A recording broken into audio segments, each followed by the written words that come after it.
We have made a grave error in incentivizing victimhood. Now, that is a weird concept and it's a weird thing to say, so let me quickly explain it. There is an emotional response to hearing about a victim where empathy kicks in and we want to help. But unintended consequences exist. I talk about unintended consequences all the time in my classes because throughout history, the road to hell has been paved in good intentions. There are three kinds of unintended consequences. There's good unintended consequences, like when a ship sinks and then it becomes a coral reef. They didn't intend for it to become a coral reef, but it did. There's bad unintended consequences, like digging for a swimming pool and hitting a sewer pipe. Ugh, whoops. And then there's perverse unintended consequences. And that's the one I think is most interesting to study. A perverse unintended consequence is when the opposite happens than what was intended. A very controversial version of this would be affirmative action, which was designed to help marginalized communities rise up in America. And the data has shown that that is not what it has done. It is actually possibly kneecapped marginalized communities and prevented them from rising up. But it's hard to even discuss that because the intentions were so pure, but the result was not what was intended and it actually made it worse. There's something called the Cobra effect, and where this comes from was years ago in India, there was a problem with poisonous snakes, cobras,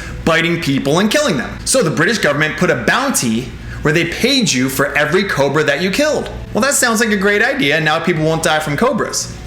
But the unintended perverse consequence was that people sat back and they go, oh, you can make money off of dead cobras. So people started raising cobras. They had cobra farms, would raise them, kill them, and get the bounty. And before you know it, cobras were everywhere. So the reason I bring this up is because right now we have incentivized victimhood. When Jussie Smollett was revealed to have lied to police and staged a hate crime, people said, why did he do that? Why did he do that? And for me, because I study unintended consequences all the time, I knew exactly why. As soon as he said he was attacked by red MAGA hat wearers and threw in a racial and sexual orientation slur in there, he became a hero. His phone is ringing off the hook.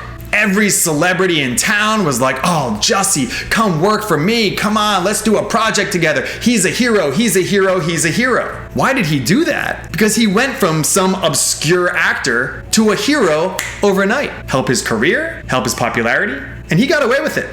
Not only that, but he got away with it still. And when I say he got away with it, not just legally, but when it was revealed that he lied, in a very disgusting way, because now it raises doubt for actual hate crime victims, people defended him and said, well, his lies spoke to a greater truth. Again, the facts don't matter, it's the narrative that matters. And that is so dangerous. Turning people into martyrs or heroes for losing, for dying, for getting attacked.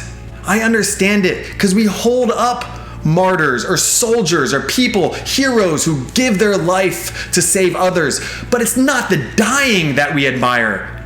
It's the reason that they died. It's what they gave their life for that matters. It's not just that they died. And when you turn someone who is a criminal, who is hurting people, and then becomes victimized into a hero, what that's going to do is incentivize other people who have not lived a good life from taking an easy route to being a hero. It's actually quite difficult to be a hero. But if all it takes is dying in a specific way or getting injured in a specific way, anyone can do that.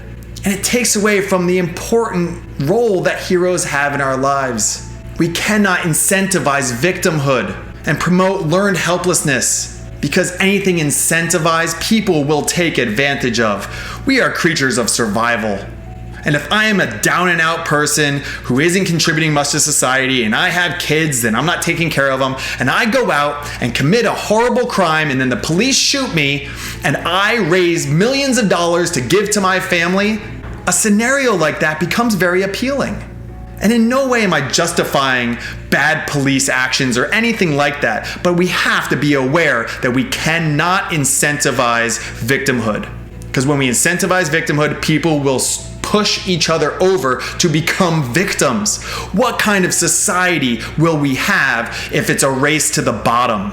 You should not be proud to be a victim. You can be proud to overcome hardship. It's the overcoming things that we should be proud of. And that needs to be something that we strive for. please, let's move forward with empathy and care and grace when someone is hurt or someone is a victim. But we have to walk that line and be very careful that we don't have a perverse, unintended consequence, because that is very likely to happen.